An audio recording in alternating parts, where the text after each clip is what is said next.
Добро вечер, јас сум Сања Левкова-Ангелова, а вие го следите централното издание Еднадневникот. Еве ги настаните што го одбележаа денот. Градоначалникот на општина Кавадарци Александар Панов упати јавен апел до сите приватни компании да се вработуваат лица со инвалидитет. Земјоделците со можност да остварат право на пензија.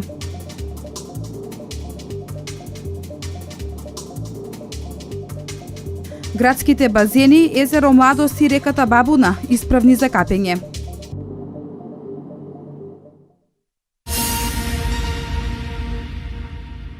Градоначалникот на општина Кавадарци Александар Панов упати јавен апел до сите приватни компании да го следат примерот на владата и да вработат лица со телесен инвалидитет, со цел да се зголеми нивната општествена инклузија и пред се да се подигне свеста за положбата на лицата со инвалидитет. Факт е дека лицата со инвалидности во стабилни економски услови имаат проблем со наоѓање и задржување на работа, а камоли во услови на недостаток на работни места. Со оглед на тоа што општина Кавадарци има висока стапка на вработеност на населението, тоа не би требало да представува пречка за вработување на лица со телесен инвалидитет и со попреченост. Затоа градоначалникот Александар Панов упати јавен апел до бизнис секторот, а особено до Дрексел Маер, да вработуваат лица со инвалидитет со цел што е можно поголема инклузија на овие лица во општеството. Бизнис секторот исто така упатуваме еден апел да не очекува само владата да вработува луѓе со телесен хендикеп, туку и тие да се вклучат. Се уште е во оптек мојот апел до Дрексел Маер кој што го прифатија, меѓутоа се уште се нема реализирано. Го најавив уште минатата година, еве уште еднаш апел до менеджерскиот тим до Дрексел Маер да како компанија која што вработува најмногу луѓе на едно место во Република Македонија да издвои дел од својот буџет. Одземеноста на нозете не значи дека и не функционира целото тело. Лично посетив многу наши сограѓани, млади деца, возрастни луѓе кои што се работоспособни и кои што можат да го дадат својот придонес, можеби и повеќе од оние кои што немаат било каков друг хендикеп. Во ситуација кога се соочуваме со недостаток на квалификувана работна сила на пазарот на труд, бесмислено е да не се вработат луѓе само поради нивната попреченост. Она што треба да се вреднува од страна на работодавачите се нивните вештини, а не нивната попреченост, смета Славка Тотова, секретар на Сдруженијето на телесни инвалиди Мобилност од Кавадарци, ставајќи акцент за премостување на архитектонските бариери. Најавата за вработување во бизнис секторот и другите области е уште еден пример дека овие лица имаат право и треба да се вклучат во сите сфери на општественото живење. Од образование, школување, образование, вработување, па и обезбедување и кров на глава, верувам дека натаму и на тоа ќе се обрнува внимание. Многу често лицата со инвалидност докажале дека се компетентни и продуктивни исто колку и останатите колеги. Лицата со инвалидитет го вреднуваат тоа што им е дадена еднаква можност како и на сите други. Вработувањата на лицата со инвалидност треба да ја подобри стапката на вработеност на овие лица и да ја зголеми нивната општествена инклузија и пред се да ја подигне свеста за положбата на лицата со инвалидитет. Над 170 лица се вработени преку можностите што ги дава проектот Македонија вработува 2, кој почна пред околу 3 недели, што е една мала фабрика, изјави лидерот на ВМРО ДПМНЕ Никола Груевски по посетата на општина Дебарца. Според него, проектот засега се одвива добро. Лицата се вработени во околу 140 компании, над 100 од нив се во категоријата млади до 30 години, додека останатите се од другите старосни категории. Тоа е добар почеток и тоа во сред лето кога се намалени вообичаено вработувањата, изјави Груевски.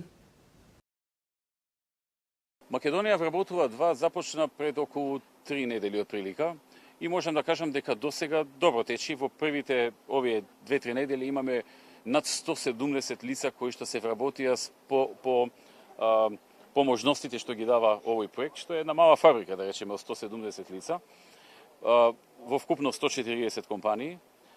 Над 100 од нив се во онаа група на млади до 35 години, останатите 70 се во другите групи, бидејќи има околу 5 или 6 групи.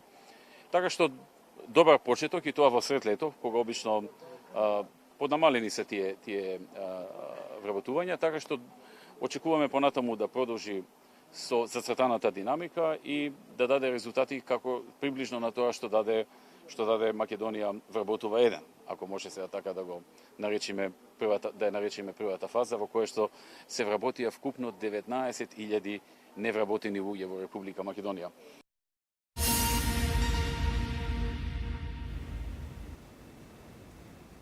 Грижата кон најранливите категории граѓани продолжува. Освен покачувањето на социјалната помош од 5%, владата на Република Македонија продолжува со реализација на низа мерки и проекти кои се насочени кон подобрување на животот на граѓаните на Република Македонија, како и инвестициски активности.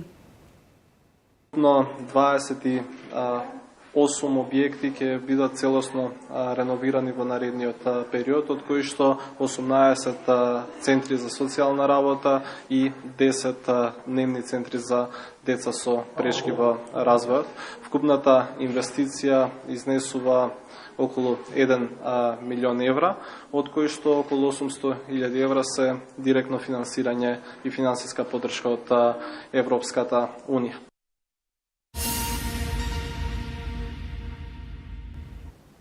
Земјоделците кои работеле во периодот од 1978 до 1988 година, на кои им биле платени придонесите, имаат можност да си го доплатат стажот, за да можат да остварат право на пензија. Условот за аплицирање за пензија е 15 години работен стаж.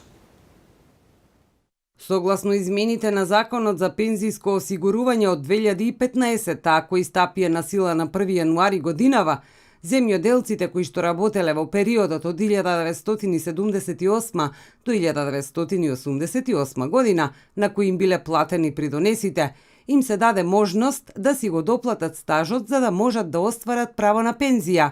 Минимумот е 15 години работен стаж за да можат да аплицираат за пензија.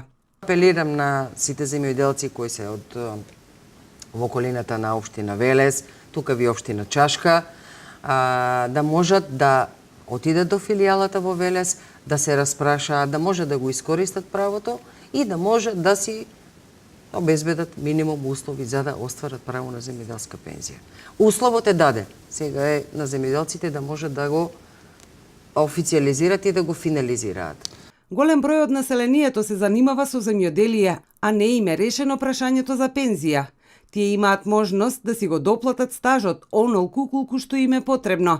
Станува збор за оние земјоделци кои што ги имаат годините, а им недостасува делот на стажот.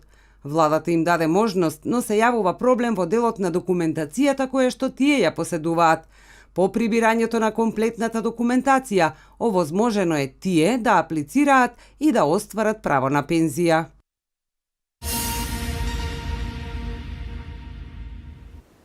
Од Центарот за јавно здравје соопштија дека градскиот базен, езерото Младост и реката Бабуна се исправни за капење. Не е дозволено капење во реката Вардар и Тополка од потегот од Превалец до вливот со Вардар, каде водата е бактериолошки неисправна. Градскиот базен, базените во хотелските угостителски објекти, езеро Младост и реката Бабуна се исправни за капење. Ова го соопштија надлежните од Центарот за јавно здравје. Тие секоја недела вадат примероци од водите, а анализите укажуваат на тоа дека овие води се во втора категорија по бактериолошка контаминација, што значи дека посетителите слободно можат да ги користат за релаксација. Ние секоја недела земаме вода од базените за капење, од градскиот базен секоја недела се исто така исправни, безбедни, значи препораката е дека може слободно да се користат базените за капење. Ако ве интересира од реките за капење, освен Бабуна, градска плажа, каде што обично одат излетниците, нели, таму е безбедна. Езерото е исто така во втора категорија по бактериолошка контаминација, значи она што велиме е услов за да биде прогласена водата за здравствена безбедност. Водите од реките се оние кои се забранети за капење. Водата во реката Вардар и Тополка од потокот од Превалец до вливот со Вардар се во трета категорија по бактериолошка контаминација, а тоа значи дека не е дозволено капење во истите. И по уредбата за категоризација Вардар е веќе категоризиран во трета класа во делот на Велес, а што ме трета класа, значи не може да се користи за капење и рекреација. Од Превалец до вливот во Вардар категоризиран е во трета класа и да испитуваме и да не таа вода, значи во тој потек на Тополка не смее да се користи. А нагоре, значи од Превалец нагоре во втора категорија. Надлежните од Центарот за јавно здравје препорачуваат граѓаните да се капат и рекреираат на места каде е дозволено, со цел да се избегнат заболувања кои доаѓаат како последица на капење во бактериолошки неисправни води.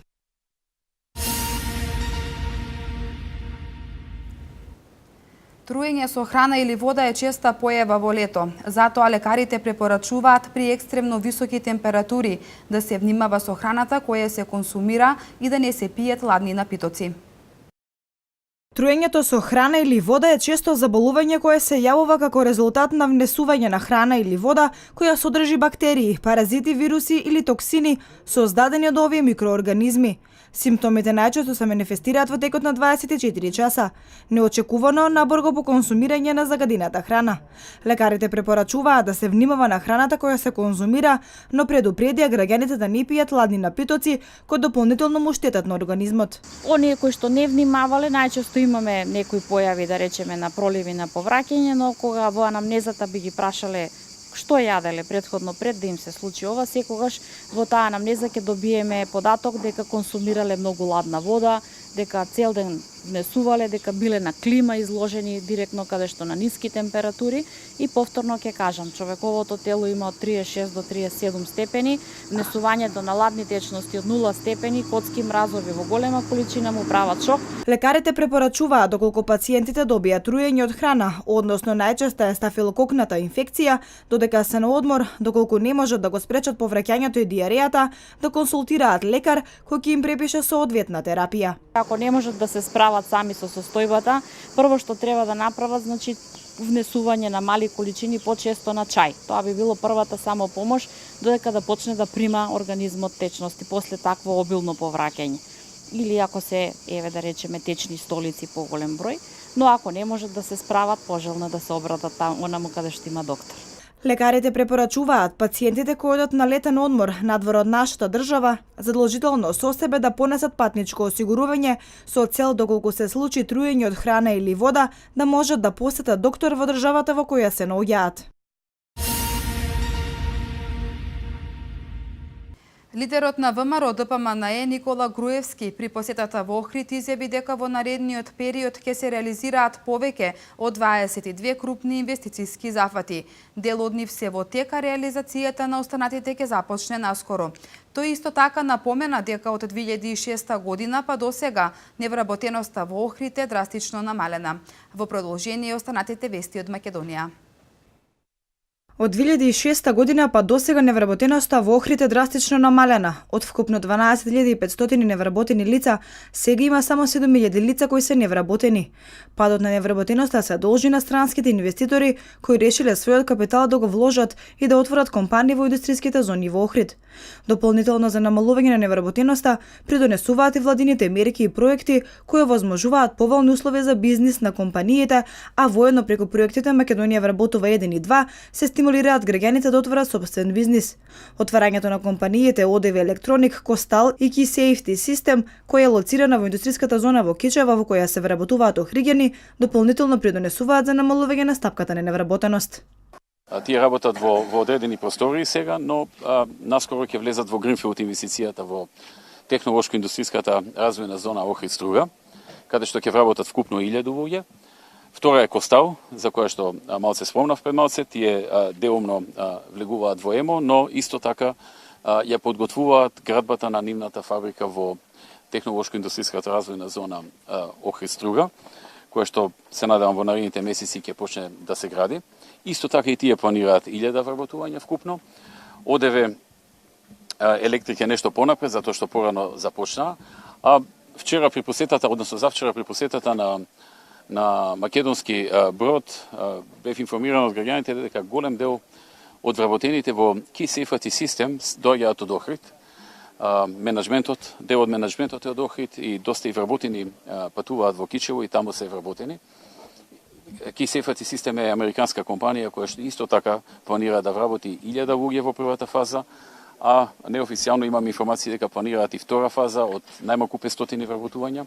При посетата на Охрид, лидерот на владеачката ВМРО ДПМН Никола Груевски напомена дека повеќе од 22 крупни инвестициски зафати ќе се реализираат во Охрид во наредниот период. Дел од нив се во тек, а реализацијата на останатите ќе започне наскоро. Изградбата на Свети Климентовиот универзитет на Плаошник и изградбата на автопатот Охрид-Кичево, чија реализација треба да заврши кон крајот на 2018 година, се двете поголеми инвестиции кои ќе одбележат оваа градежна експанзија. Воедно во тек е конзервација на фреско-живописот во црквата Света Богородица Превилепта, проект кој треба да биде завршен до крајот на годината. Се работи на реконструкција во црквите Света Богородица Заумска во Охрид, Свети Ѓорѓија во Струга, како и на реконструкција на фасади карактеристични за охридската архитектура. Над 85.000 поливалентни вакцини досега се искористени кај исто толку новороденчиња, изјави лидерот на ВМРО ДПМН Никола Груевски, одговарајќи на новинарско прашање при посета на Охрид. Напомена дека процесот за користење на поливалентни вакцини тече одлично. Родителите се задоволни од користењето на овие вакцини, бидејќи овозможуваат бројни бенефити кај децата, напомена Груевски. Вели задоволството е големо кај родителите кои ги носат своите доенчиња на вакви вакцини. Наместо 5 или 6 пати се оди еднаш, се избегнуваат 5 до 6 боцкања, што е мала травма за децата. Се избегнуваат несакани реакции при примање вакцина, бидејќи има само еднаш аплицирање. Има и други предности, затоа што се работи за инекции со поливалентна супстанца и повисок процент на чистина, изјави Груевски. За набавка на поливалентни и шестовалентни вакцини инвестирани се околу 2,8 милиони евра или 170 милиони денари.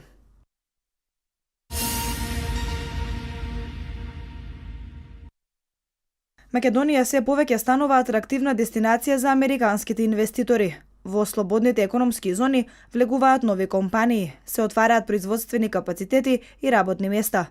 Последната во низата е фабриката на Гентерм, 20 милионски инвестиција во Прилеп, што ќе отвори 2000 работни места, се вели во анализата на порталот Лидер.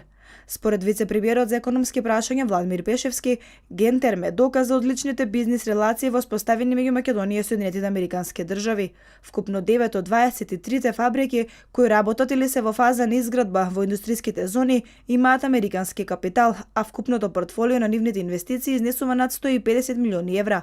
По комплетирањето на инвестициите, за година или две се очекува бројот на вработени во американските компании во Македонија да достигне над 10.000 лица.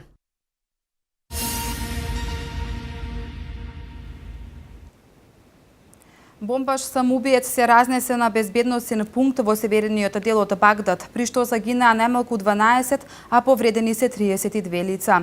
Меѓу загинатите има најмалку 8 цивили, а останатите жртви се полицајци. За сега никој не ја превзеде одговорноста за нападот, што има карактеристики на досегашните напади на Исламска држава. Во продолжение останатите вести од светот. Најмалку 154 лица го загубиле животот, а 124 се водат за исчезнати во поплавите што ја зафатија Кина, информираа денеска официјални представници на кинеските власти.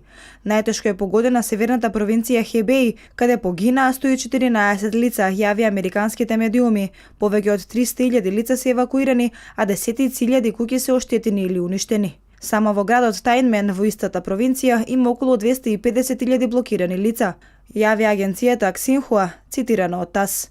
На помош на граѓаните им се испратени 1500 војници и спасувачи.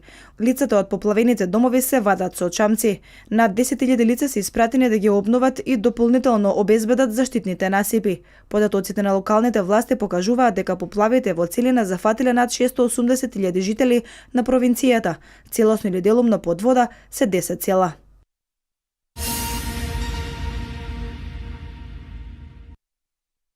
Едно лице е убиено, а неколкумина се повредени во пукотница во барот Даблс во Хамилтон, во американската сојузна држава Охајо. Пукањето се случило во 2 часот по полноќ по локално време. Очевидец изјавил дека во барот слушнал најмалку 15 истрели. Еден од сведоците кој присуствувал на нападот раскажал како видел повеќе луѓе со пиштоли, но не и кој го започнал нападот. Засега полицијата не прецизира колку лица се погодени во покотницата, како ни дали некој уопсен заради пукањето. Страшната ситуација ја снимиле сигурносните камери во барот во кој дошло до пукање. Полицијата го обиколила местото во кое дошло до пукање. Инаку во овој локал и во 2015 година дошло до пукање кога 2 лица го изгубија животот.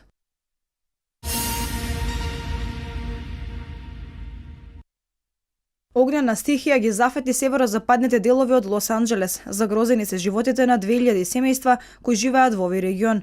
Пронајдено е изгорено тело на едно лице. Телото е пронајдено пред една куќа во градот Санта Кларит, кој исто така изгорело, а детективите се обидуваат да истражат дали лицето загинало од пожарот или други причини.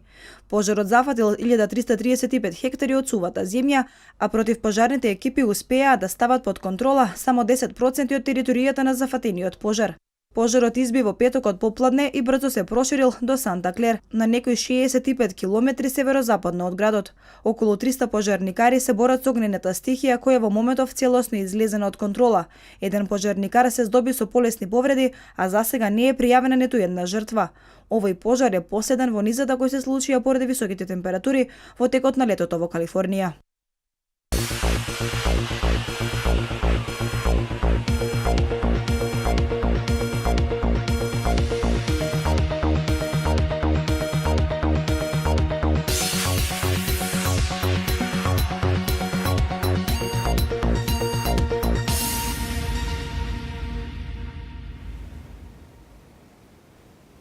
Денеска имаме сончево и топло време со мала до умерена облачност. Температурата достигна до 38 степен.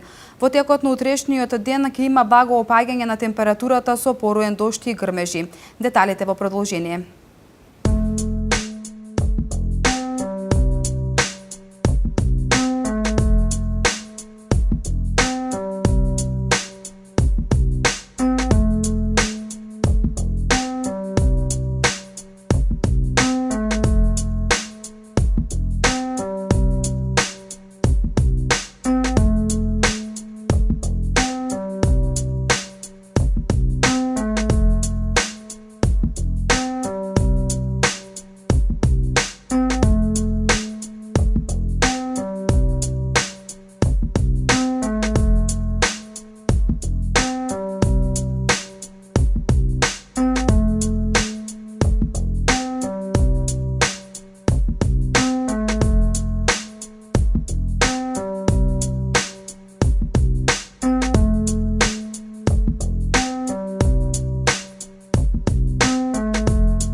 Ви благодарам на вниманието. Имајте пријатна вечер. Пријатно.